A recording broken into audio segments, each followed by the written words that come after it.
Hi everyone, welcome back to another episode of Tech Basics. In this video, we will be learning how to find free Kindle books on Amazon.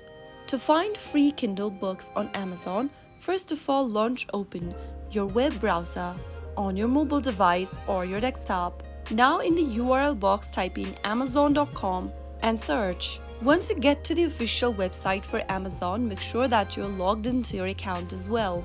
After logging in, go to the search bar at the top of the screen and type in free Kindle books. After you use the search bar and type in free Kindle books, this will bring up a list of books that are currently available for free.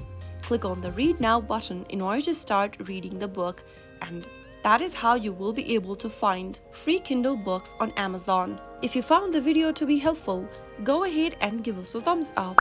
Don't forget to subscribe to our channel by hitting the subscribe button. Press on the bell icon so that you'll never miss another upcoming upload from us. I will be back again in the next video. Thank you for watching.